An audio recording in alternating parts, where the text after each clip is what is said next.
Jackson Hole menyisakan beberapa catatan, tapi yang selalu harus diperhatikan adalah pernyataan yang lebih spesifik kepada kalimat berhati-hati. Nah, apa makna yang tersembunyi dari kalimat berhati-hati tersebut? Ini akan kita lihat minggu ini, dan termasuk salah satunya adalah apakah China akan semakin dekat dengan paket stimulus atau tidak. Ya, data ekonomi minggu ini kita akan terfokus dengan data Amerika dan juga zona Eropa. Sementara untuk Jepang dan maupun China itu kebetulan hanya menyisakan beberapa data ekonomi saja, tapi tanpa ada kehadiran dari data ekonomi zona Inggris. Nah, ini yang akan menjadi catatan khusus untuk pound sterling terutama, karena kalau kita lihat pergerakan sudah spesifik di bawah 1.2600 dan mungkin saja akan terjadi penurunan lebih lanjut. Ini dikarenakan dengan faktor teknikal juga yang saling mendukung dengan faktor fundamentalnya.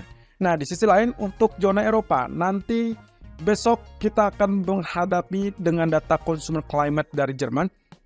Kenapa kita harus soroti data Jerman? Lagi-lagi saya ingatkan, Jerman adalah salah satu negara besar di mana tumpuan ekonomi zona Eropa itu mengarah kepada Jerman dan juga Prancis. Jadi kedua negara tersebut adalah figur yang harus teman-teman perhatikan. Nah, consumer climate di tanggal 29 Agustus lalu kemudian dilanjutkan oleh CPI tanggal 30 Agustus. Dan juga jangan lupakan retail sales. Jadi 3 hari berturut-turut data dari Jerman kemungkinan akan mencerminkan kemana arah euro akan bergerak nanti. Ya, kalau kita bicara tentang PMI global, salah satunya adalah zona Eropa kemarin, kita sudah lihat datanya adalah negatif atau lebih rendah daripada ekspektasi, berbarengan dengan data PMI dari Inggris ataupun Amerika. Artinya di sini kemungkinan euro kecenderungan adalah mengalami penurunan, tapi data dari Jerman tersebut akan memberikan indikasi apakah penurunan tersebut akan berlanjut atau ada peluang untuk rebound. Nah, satu sisi data penting lainnya adalah manufacturing PMI dari zona Eropa yang akan rilis di tanggal 1 September atau di hari Jumat, dan juga sebelumnya adalah CPI atau inflasi dari zona euro di tanggal 31 Agustus. So, belum selesai dan juga fokusnya diharapkan memang inflasi cenderung meredah. Nah, kalau misalkan inflasi meredah, berarti tekanan untuk mendorong kepada ECB berbuat lebih banyak atau dalam artian mungkin agresif rates ataupun kenaikan suku bunga yang lebih agresif sepertinya mulai reda. Dan itu pula yang bisa dibilang mungkin sedikit menekan atau menahan kepada real euro. Nah, sementara untuk data Amerika, semua akan setuju, sepakat, dan semuanya fokusnya adalah NFP atau non-farm payroll atau yang kita sebut dengan data ketenagakerjaan. Di sini teman-teman bisa lihat dari sejak tanggal 29 Agustus ada data JOLTS job openings, lalu kemudian disertai juga consumer confidence, tapi fokus saya adalah kepada JOLTS-nya saja, lalu kemudian dengan ADP employment. Sebetulnya semua data di minggu ini adalah relatif data yang high impact untuk Amerika, sehingga tidak bisa dipisahkan satu persatu. Tapi fokus kalau misalkan kita bicara tentang apa yang disampaikan oleh Powell kemarin, tentunya kita akan melihat dari data tenaga kerja saja. ADP saya rasa akan kembali berlawanan atau bertentangan dengan data NFP, tapi who knows, kali ini malah sepakat ataupun searah, dan itu bisa memberikan indikasi yang lebih lanjut. Apakah data tenaga kerja kecenderungannya adalah berkurang atau tetap panas? Kalau tetap panas, maka itu adalah konsekuensi yang kemungkinan akan diambil di FOMC September nanti, yaitu terkait dengan kenaikan suku bunga lebih lanjut atau mungkin menahan suku bunga untuk sementara.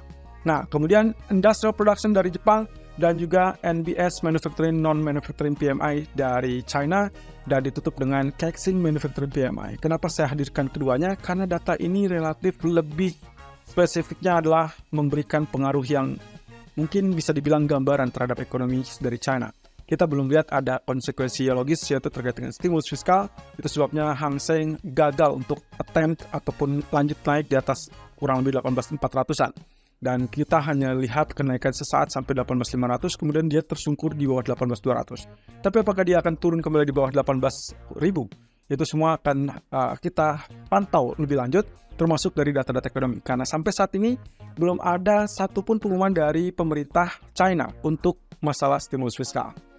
Ya, fokus untuk data ekonomi hari ini seperti yang teman-teman lihat di sini, data ekonomi akan diawali dengan libur dari market Inggris. Itulah sebabnya kemungkinan pound sterling tidak diharapkan bergerak terlalu volatile, tapi juga kita tidak bisa abaikan perkembangan lebih lanjut dari China yang mungkin saja akan menekan risk asset. Dan hal ini berarti mata uang yang bisa dibilang setara dengan risk asset kemungkinan akan mengalami penurunan. Nah, kemudian di jam 7 malam dan juga di jam 11 malam nanti kita akan lihat ada sedikit obrolan ataupun pidato dari Jerman. Nah, saya tidak tahu apakah ini topiknya akan cukup menarik dan memberikan tekanan atau justru akan memberikan harapan, yaitu terkait dengan kondisi ekonomi di Jerman. Ya, seperti kita ketahui, beberapa data ekonomi untuk Jerman pun kecenderungannya adalah di bawah ekspektasi, yang artinya euro harusnya akan tertekan kembali. Nah, penggerak sentimen pasar belum beralih dari kedua besar ini, China dan Amerika, di mana China dengan kondisi ekonomi yang melambat, maka fokus dari pasar adalah masih menantikan apa yang akan dilakukan oleh pemerintah, dalam hal ini pemerintah China. So far, yang kita dapatkan adalah kebijakan-kebijakan moneter yang dilakukan oleh Bank Sentral, PBOC, ataupun bank-bank komersil lainnya. Nah, sementara untuk Amerika, mau tidak mau setelah Jackson Hole, kita akan fokus dengan data ekonomi kembali. Ada PCE, ada GDP, ada non-farm payroll untuk minggu ini. Nah, terkait dengan hal tersebut, tentunya menantikan langkah Cina ternyata fokus dan sempat terjadi. Pagi ini adalah gap up di pasar Hang Seng. Dan semua itu adalah terkait dengan rencana pemangkasan suku bunga deposito. Padahal, minggu lalu kita cuma melakukan pemangkasan dari MLF, suku bunga pinjaman untuk jangka menengah 1 tahun. Kemudian juga LPR 1 tahun, tapi mereka LPR 5 tahunnya cenderung unchanged atau tidak berubah. Nah, rencana yang terendus oleh media adalah di akhir pekan kemarin sempat ada rencana untuk suku bunga deposito tersebut akan dipangkas, dan ini gunanya adalah untuk membangun ataupun kecenderungannya membangun kembali positif ataupun katakanlah mungkin dukungan untuk sektor properti. Kalau memang itu bisa bangkit, saya rasa itu akan menjadi salah satu harapan untuk membangkitkan kembali ekonomi dan memutarkan kembali ekonomi. Tapi lagi-lagi fokus pasar tetap menantikan apa yang dilakukan oleh pemerintahnya, dalam hal ini adalah stimulus fiskal. Jadi apapun itu yang dilakukan oleh PBOC ataupun bank-bank komersil di dalam negara Cina, kelihatannya akan relatif kurang menggigit atau kurang mendorong selama pemerintah China tidak mengucurkan stimulus fiskal. Dan saya rasa mereka butuh angka yang lebih besar untuk membuat market berbalik positif. Tapi kalau misalkan itu tidak ada detail atau bahkan kecenderungannya kecil, maka yang kita lihat adalah spike sesaat kemudian dia terkoreksi turun kembali. Dan saya agak curiga kalau memang ternyata minggu ini bisa kembali membuat tekanan kepada Hang Seng di bawah 17.600, dan itu akan sangat berbahaya. Tapi satu catatan, kalau ternyata di pertengahan pekan ini atau di salah satu hari di pekan ini muncul dengan statement memungkinkan untuk terjadinya stimulus fiskal dari China, maka kemungkinan semua market risk asset termasuk saham-saham baik itu Asia atau bahkan saham Wall Street kemungkinan akan mengalami dorongan kenaikan. Termasuk juga untuk komoditi baik itu emas ataupun crude oil. Kita tinggal tunggu saja. Sementara dari Jackson Hole, ada beberapa catatan penting di sini. Apa yang sempat disampaikan oleh Powell dan semuanya sebetulnya terkait dengan apa yang juga sudah disampaikan di FOMC bulan Juli. Ya, terkait dengan kebijakan moneter ataupun suku bunga, Fed siap untuk melakukan kenaikan suku bunga sesuai atau jika diperlukan, dan itu berarti sesuai dengan data ekonomi. Tapi kali ini dengan penekanannya adalah mereka akan bersikap hati-hati untuk memutuskan apakah perlu dinaikkan atau bertahan. Ya, sementara untuk keadaan ekonomi, inflasi masih tetap terlampau tinggi karena target mereka adalah 2%. Jadi 3,2% atau 3,0% sepertinya itu dianggapnya positif, tapi masih belum cukup untuk mencapai target.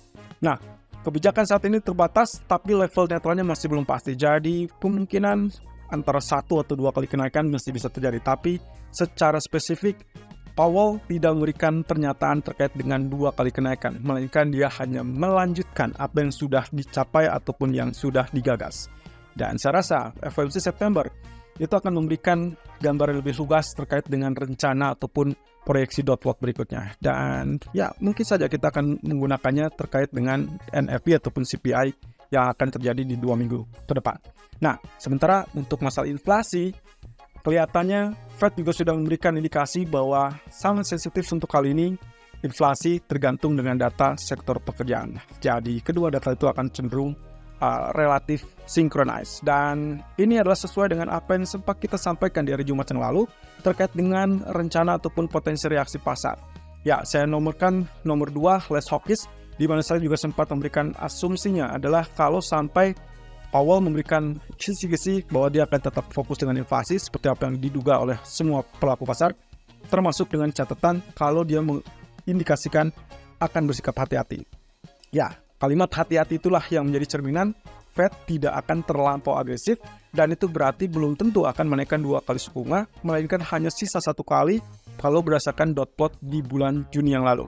Jadi kita akan kemungkinan melihat ini sebagai sinyal less hawkish. Walaupun tidak dovish, tapi setidaknya hawkishnya atau kecenderungan untuk optimismenya cenderung sedikit ditekan. Dan itu berarti efek dari penekanan ataupun tekanan bearish terhadap emas ataupun pasar saham kecenderungannya relatif terbatas. Dan semua akan fokusnya adalah kepada NFP 1 September dan juga CPI 13 September. Persis juga dengan apa yang sudah sempat kita berikan catatannya dalam 1 bulan terakhir.